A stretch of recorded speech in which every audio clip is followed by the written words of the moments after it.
불법 이민자 대규모 추방을 본격화하고 있는 가운데 추방 위험에 노출돼 있는 이민자 수가 무려 1,400만 명에 육박하는 것으로 나타났습니다. 한인도 11만 명가량이 추방 대상으로 추산되고 있습니다. 도널드 트럼프 대통령은 재난 대응 미숙으로 대대적인 개혁 또는 폐지를 해야 한다고 언급했던 연방재난관리청 FEMA에 대해 전면적인 검토를 지시하고 행정명령에 서명을 했습니다. 최근 휴대전화의 내장형 심카드, 이심 스와핑 사기가 기승을 부리고 있어 각별한 주의가 요구됩니다. 범죄자들은 휴대전화번호를 탈취해 은행의 모바일 앱을 통해 거액의 예금을 탈취하고 있습니다.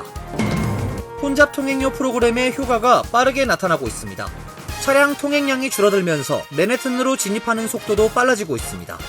이상은 오늘의 주요 뉴스입니다. 시청자 여러분 안녕하십니까? KBN 뉴스입니다. 불법 이민자들을 태운 추방 비행기가 운항 중 비상 착륙했습니다. 체포된 이민자 88명을 태운 비행기는 수십 명의 이민자들이 기내에서 더위를 호소하며 난동을 일으켰고 안전을 우려한 항공기는 가까운 공항에 비상 착륙했습니다. 보도에 김태희 기자입니다. 브라질 언론들에 따르면 지난 25일 저녁 브라질 에두아르도 고메스 국제공항에 글로벌엑스 항공사 에어버스 A320 여객기가 운항 중 기술적인 어려움으로 비상 착륙했습니다. 공항에서 촬영된 영상에는 지상 승무원들이 비상 슬라이드를 전개하는 모습이 담겨져 있습니다. 브라질 정부는 성명을 통해 원래 미나스 제라이스주로 향하던 비행기에 미국에서 체포된 브라질린 88명, 미국 보안요원 16명, 비행기 승무원 8명이 타고 있었다고 밝혔습니다. 운항 중 승객들은 더위를 호소하며 기내에서 혼란스러운 장면이 연출됐고 항공기는 비상 착륙을 강행한 것으로 전해졌습니다. 브라질 외무부는 브라질린 88명은 기내에서 수갑을 차고 있었다며 도널드 트럼프 대통령의 불법 이민자 단속 이후 추방된 사람들에 대한 용납할 수 없는 굴욕적인 처우를 맹비난했습니다. 브라질 정부는 미국 정부와 합의한 조건이 존중되지 않는 것을 용납할 수 없다고 생각한다고 밝혔습니다. 추방된 승객들은 나중에 브라질 공군 비행기에 실려 원래 목적지로 날아갔다고 법무부는 밝혔습니다. 이 비행기는 트럼프 대통령 취임 이후 브라질 이민자들을 추방한 두 번째 비행기로 알려졌습니다. KBN 뉴스 김태희입니다. 백악관은 이민자 추방 문제로 갈등을 빚은 콜롬비아와 상호 고율 관세 부과 직전 극적 타협에 도달했습니다. 사실상 콜롬비아가 백기를 들고 투항한 모양새입니다. 백악관은 어제 대변인 명의 성명을 통해 콜롬비아 정부는 도널드 트럼프 대통령의 모든 조건에 동의했다고 발표했습니다.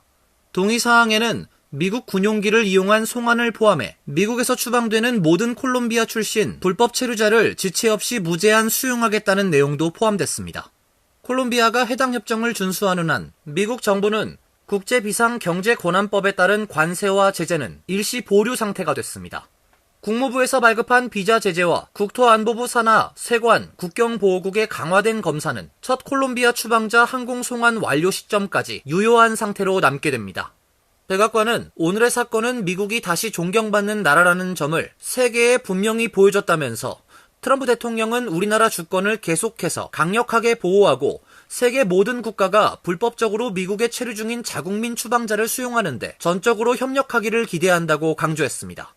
앞서 트럼프 대통령은 콜롬비아 정부가 미국 불법 이주민을 태운 항공편의 착륙을 거부한 데에 보복 조치로 긴급 관세 25%를 부과하고 비자 제한 등의 조치를 명령했다고 밝혔습니다.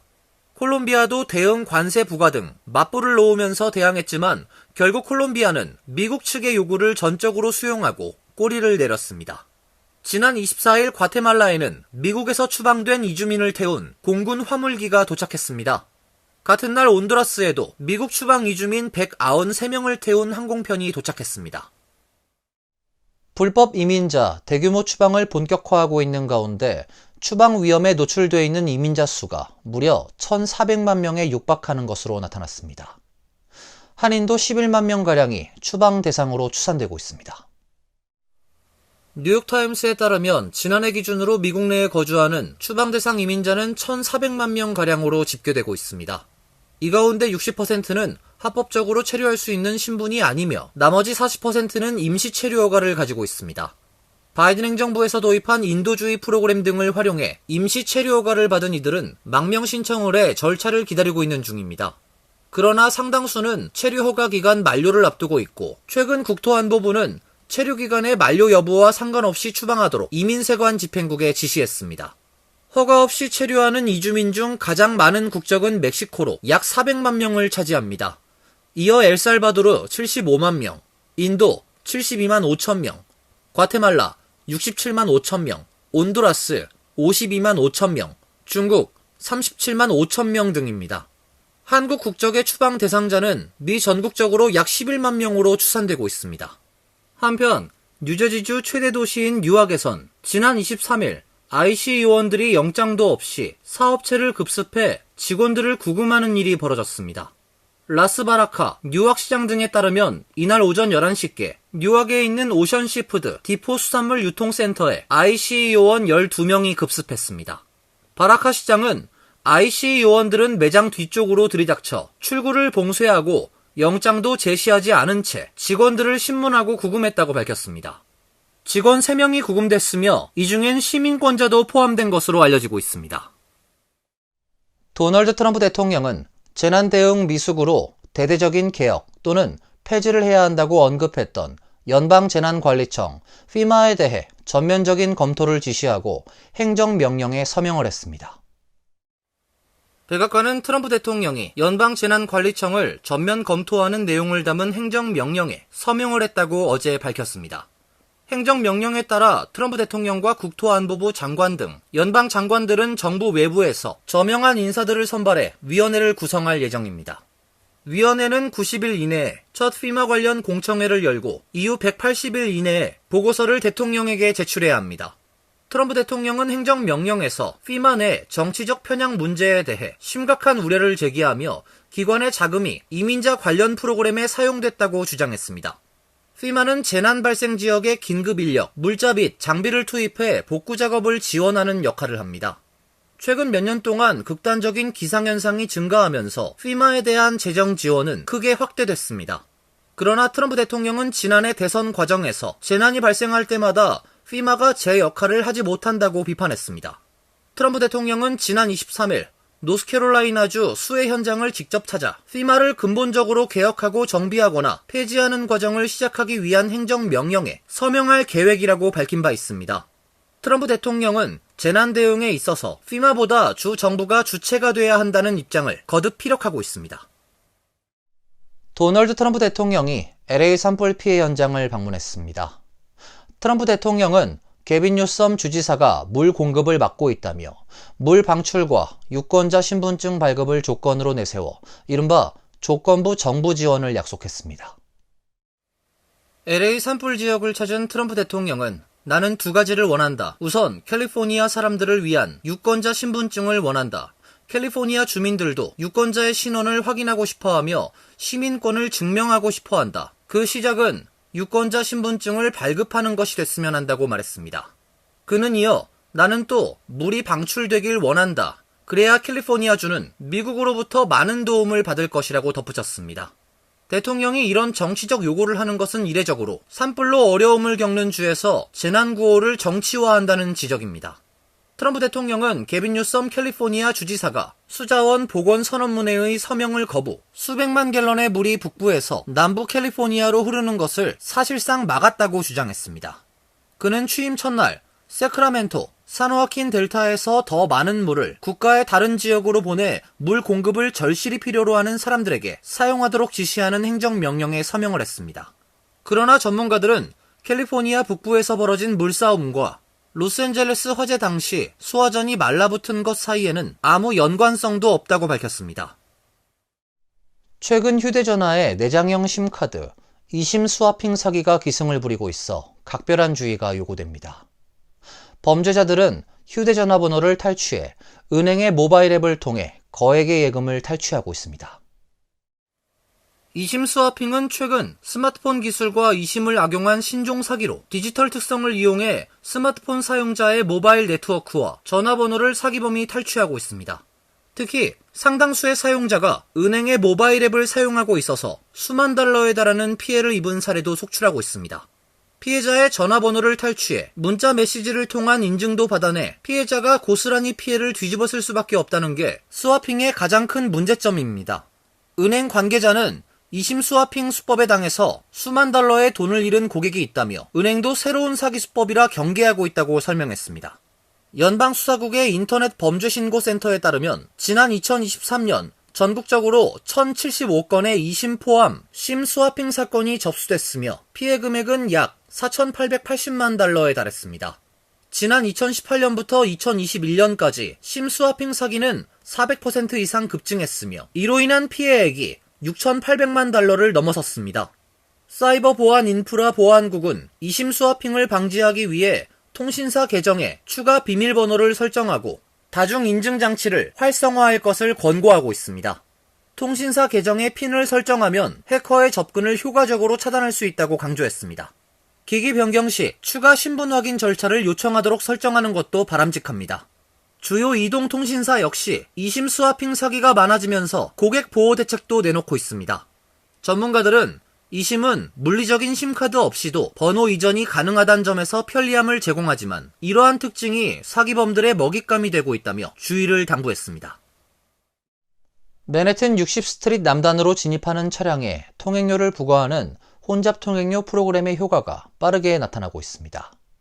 차량 통행량이 줄어들면서 맨해튼으로 진입하는 속도도 빨라지고 있습니다. 메트로폴리탄 교통공사에 따르면 지난 5일 교통혼잡료 프로그램이 시행된 후 2주간 중심 상업지구에 진입하는 차량이 눈에 띄게 줄어든 것으로 파악됐습니다. MTA는 지난주 60스트리트 이하 맨해튼 진입 차량이 4.5% 감소했다고 밝혔습니다. FDR 드라이브와 웨스트사이드 하이웨이 교통량을 빼고 본다면 최근 3년 평균 1월 차량 통행량에 비해 15.5% 줄어든 것으로 집계됐습니다. 제노리버 MTA 회장은 초기 데이터를 살펴본 결과 교통량이 줄었고 거리가 더 안전해졌으며 버스는 더 빠른 속도로 이동할 수 있게 됐다고 밝혔습니다. 또 지난 13에서 19일 동안 맨해튼 남단에서는 17건의 차량 충돌 사고가 발생했는데 지난해 같은 기간 28건에 비해 감소한 수준이라고 리버 회장은 덧붙였습니다. 차량 통행량이 줄면서 차량을 이용한 맨해튼 진입도 수월해지고 있습니다. 뉴욕타임스가 뉴저지주를 기반으로 한 민간 버스 업체 데이터를 인용해 보도한 데 따르면 교통혼잡료 시행 후 출근길 차량이 맨해튼으로 진입하는 데 걸리는 시간은 5에서 10분 줄어들었습니다. 맨해튼에서 허드슨강을 건너 뉴저지로 향하는 퇴근길은 15에서 20분 더 빨라진 것으로 분석됐습니다. 전 세계 700만 명 이상의 목숨을 앗아간 코로나19의 기원이 실험실이란 미국 정보당국 평가가 나왔습니다. 월스트리트 저널에 따르면 중앙정보국은 25일 성명을 내고 코로나19 팬데믹은 자연 발생보단 연구와 관련해 발생했을 가능성이 크다란 입장을 밝혔습니다. 다만 이번 평가는 낮은 신뢰 수준이라는 게 CIA의 설명입니다. CIA는 아울러 향후 평가를 바꿀 만한 새로운 정보가 나오거나 오픈소스 정보가 있는지를 계속 지켜보겠다고 설명했습니다. 2020년 세계로 번진 코로나19는 미국에서는 정치 문제로 비화했습니다. 당시 임기 말이었던 트럼프 대통령은 코로나19를 중국 바이러스라고 부르며 실험실 유출설을 지지했습니다. 반면 민주당은 실험실 유출설을 공식화하는 데 거리를 뒀습니다. 이후 코로나19 여파가 남은 상황에서 취임한 조 바이든 전 미국 대통령은 2021년 초 코로나19 기원에 관해 조사를 지시했습니다. 연방수사국과 에너지부는 코로나19가 우한 연구소에서 시작됐을 가능성에 무게를 실었습니다. 반면 CIA는 코로나19 기원을 평가하기에 정보가 충분하지 않다는 유보적 입장을 취했습니다. 반면 윌리엄 번스 전 CIA 국장이 어느 한쪽으로 입장을 정하도록 지시했고 CIA는 내부적으로 낮은 신뢰 수준에서 실험실 유출 쪽에 무게를 실었습니다. 세계보건기구에 따르면 코로나19는 미국에서만 120만여 명의 목숨을 앗아갔습니다. 감염 후 회복된 사례를 포함한 미국 내 누적 감염자 수는 1억 300만여 명에 이릅니다. 이어서 간추린 소식입니다. 톰 수오지 연방하원 의원은 지난 23일 제119대 연방의회에서 한미동맹 재확인 결의안을 제출했습니다. 결의안은 2025년은 한국이 광복 80주년을 맞는 해로 미국과 대한민국의 양자 관계는 세계에서 가장 중요한 안보 및 경제 동맹 중 하나라며 한국은 미국에 직접 투자를 하는 국가 중 빠르게 성장하는 나라이자 미국의 7번째로 큰 무역 상대국이기도 하다고 밝혔습니다. 또 현재 미국에 거주하는 200만 명가량의 한인들이 미국의 다양성과 번영에 기여했으며 미 경제에 상당한 기여를 했다고 강조했습니다. 한편 이날 수오지 연방하원 의원은 미국을 방문한 이동섭 국기원장을 만나 명예단증도 받았습니다. 연방의회는 다음 달 첫째 주부터 태권도 클래스를 개설한다고 밝혔습니다. 법무부가 낙태시술기관을 방해한 혐의로 기소된 사람들에 대한 기소를 제한하는 명령을 내렸습니다. 체드 미젤 법무장관 비서실장은 지난 24일 법무부 시민권부 책임자에게 보낸 메모에서 생식권리시설 접근법에 따른 기소 및 민사소송은 예외적인 경우 또는 중대한 가중 요소가 있는 경우에만 허용된다고 밝혔습니다. 또 2021년 테네시, 펜실베니아, 오하이오에서 발생한 낙태시술 클리닉 봉쇄 혐의로 법무부가 제기한 3건의 기소를 즉시 취소하도록 지시했습니다. 시민단체들은 도널드 트럼프가 취임한 지 일주일도 안 돼 법을 무시하고 낙태 제공자에 대한 폭력을 용인하며 자신의 몸과 건강에 대한 선택권을 안전하게 행사하려는 사람들의 권리를 희생시켰다고 비판했습니다. 세계적 권위의 리제네론 과학 경시대회 결승에 뉴욕과 뉴저지를 비롯한 미 전국에서 한인 학생 4명이 진출했습니다. 뉴욕주에서는 롱아일랜드 제너럴 더글러스 메가더 고교 멜로디 홍희주 양이 이름을 올렸으며 뉴저지는 이스트 브런즈윅 고교 앨리슨 비, 매사추세츠주 렉싱턴 고교 장지우, 텍사스주 플라노 이스트 시니어 고교 클로이 예원 이 양 등이 전체 40명이 뽑힌 결승 진출자 명단에 이름을 올렸습니다. 결승 진출자들에게는 25,000달러의 상금이 주어지며 결승 심사에 따라 최종 10인에 선정될 경우 4에서 25만 달러 등 총 180만 달러의 상금이 별도로 수여됩니다. 뉴욕 한인 변호사협회가 무료 법률 상담을 진행합니다. 2월 법률 상담 행사는 매달 4일 비대면 전화 상담으로 오후 4시부터 8시 사이에 진행될 예정입니다. 협회는 뉴욕 한인 봉사센터, 뉴저지 한인 동포회관, 뉴욕 한인회와 함께 매달 첫 번째 화요일에 정기 무료 법률 상담 행사를 진행하고 있는데 이번엔 김수지 변호사와 찰스 윤 변호사, 박재진 변호사가 참여할 계획입니다. 상담 예약을 원하시는 분들은 다음 달 2일 오후 2시까지 뉴욕 한인 변호사협회 법률 상담 이메일 또는 전화 833-525-2469를 통해 예약하시면 됩니다. 협회는 참여 변호사들이 한인 동포들의 법률 문제에 관해 무료로 성심성의껏 상담해서 도움을 드릴 것이라고 밝혔습니다. 환율과 증권 소식입니다.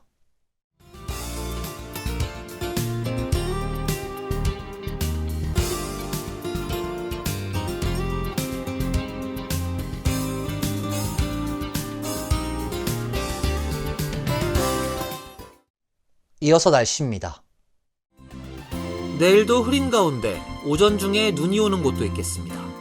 낮 최고 기온 38도, 섭씨 3도, 밤 최저 기온 29도, 섭씨 영하 2도로 예상됩니다. 수요일은 비 소식이 있습니다. 목요일은 대체로 맑은 날씨가 예보돼 있습니다. 이상으로 KBN 뉴스를 마칩니다. KBN과 함께 즐거운 시간 되시길 바랍니다. 미 동부 최대 한인방송 KBN이 제작하는 KBN 뉴스는 웹사이트 mykbn.com 그리고 유튜브와 페이스북에서 다시 보실 수 있습니다. 좋아요, 구독, 알림 설정은 뉴스 제작에 큰 도움이 됩니다.